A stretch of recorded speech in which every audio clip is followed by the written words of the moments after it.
ऐसा क्या हुआ कि तुझे घर छोड़ना पड़ा? क्या सविता जी ने? मानव श्रावणी के साथ शादी कर रहे हैं।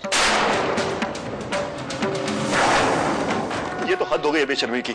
अभी पहली पत्नी से तलाक नहीं हुआ, उसके छोटे भाई की अस्थियों की आग अभी तक ठंडी नहीं हुई और वो उसी की मंगीता के साथ शादी कर रहा है।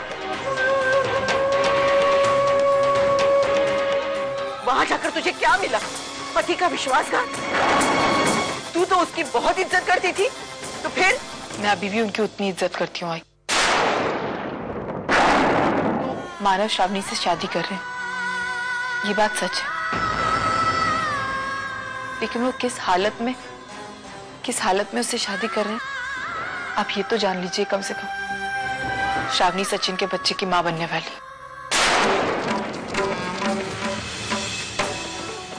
उसी बच्चे को नाम देने के लिए, श्रावणी को बेइज्जती से बचाने के लिए मानव ने श्रावणी का हाथ थामा है।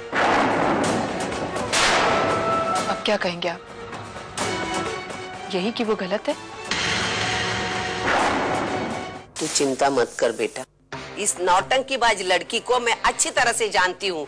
वो चाहती है हम उस पर तरस खाके हमारे घर में लाके रखे, ताकि वो हमेशा के लिए हमारे घर का कब्जा ले ले। मैं ऐसा हरगिज नहीं होने दूंगी, मैं उसकी टांग तोड़ के रख दूंगी मैं। कविता अब बस भी कर, वो लड़की बेचारी अकेली है, कहाँ होगी, कैसे होगी? किसी के बारे में तो अच्छा नहीं बोल सकती, कम से कम बुरा तो मत बोल। पापा करे वो सलामत हो। क्या हुआ मानो? कुछ पता चला अर्चना का? अरे बोल ना, मिली कि नहीं? आई, अर्चना मिल गई है, घर पे है वो। घर पे है? तो फोन करके नहीं बता सकते थे? तुझे इतनी रात भर इधर उधर क्यों भगाया? मुझे मालूम है वो तुझे तकलीफ देना चाहती है। नहीं आई, ऐसी कोई बात नहीं। अर्चना रात भर घर पे नहीं थी, मुझे सुबह में वो स्टेशन पे मिली तो मैंने उसको घर पे छोड़ दिया। एक बात मैं तुम्हें पहले भी कह चुकी हूँ, आज फिर से कह रही हूँ, अच्छी तरह समझ लो। उस लड़की के साथ मैं इस एक छत के नीचे नहीं रह सकती हूँ। मंजू। क्या मंजू? विनोद, उस दिन हम दोनों के बीच में जो कुछ भी हुआ ना, उसके बाद तो मैं उसकी शक्ल देखना भी बर्दाश्त नहीं कर सकती। विनोद, माना कि कुछ दिनों में हमारा फ्लैट हो जाएगा, लेकिन मैं तब तक भी उस लड़की के साथ इस एक छत के नीचे नहीं रह सकती हूँ। क्यों? आपको क्या तकलीफ हो रही है ताई के यहाँ होने से?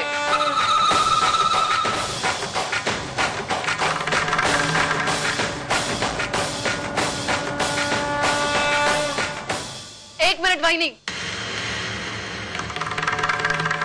बात आपने शुरू की है ना, उसे पूरा भी कर दीजिए। बताइए ना सबको, ताई के यहाँ होने से आपको क्या तकलीफ हो रही है? ना तो वो टेप सच्चा है, ना उसमें जो आवाज है वो आशिक की आवाज है। माना और उसके बाबा ने अपने आप को बचाने के लिए कोई नहीं। बच्चों, मुझसे ऊंची आवाज में बात करने की जरूरत नहीं है, अब मैं ये सहन नहीं करूंगी। अरे हर बार ये नहीं हो सकता कि तुम जो बोलो वही सच हो। वाह, देखा आई, उल्टा चोर कोतवाल को डांटे। ये क्या बोले जा रही है तू? मेरे मन में कोई चोर नहीं है। मैं उस दिन भी ये बात कह रही थी और आज भी ये बात कह रही हूँ कि मेरे भाई ने कुछ नहीं किया है। जो कुछ भी हुआ है वो मानव और उसके बाबा की चाल है। अगर मानव से इतना प्यार था तो जाकर रहो ना उसके घर पर, वहां छोड़कर यहाँ क्यों चली आई? मंजू, बकवास बंद करो अपनी। क्या? मैं क्यों चुप रहूं? आज मैं बोलूंगी और जरूर बोलूंगी। उस दिन तुमने क्या कहा था कि तुम मुझसे कभी भी बात नहीं करना चाहती। बस तुम्हारी कही हुई बात पर मैं मोहर लगाती हूँ। आज के बाद ना तो मैं तुमसे कभी कोई बात करूंगी, ना ही तुमसे कभी कोई रिश्ता रखूंगी और ना ही तुम्हारी शक्ल देखना पसंद करूंगी। बात ना करने तक तो ठीक है, लेकिन जहां तक शक्ल ना देखने का सवाल है वो तो आपको देखनी पड़ेगी, क्योंकि ताई ये घर छोड़कर कहीं नहीं जाएगी।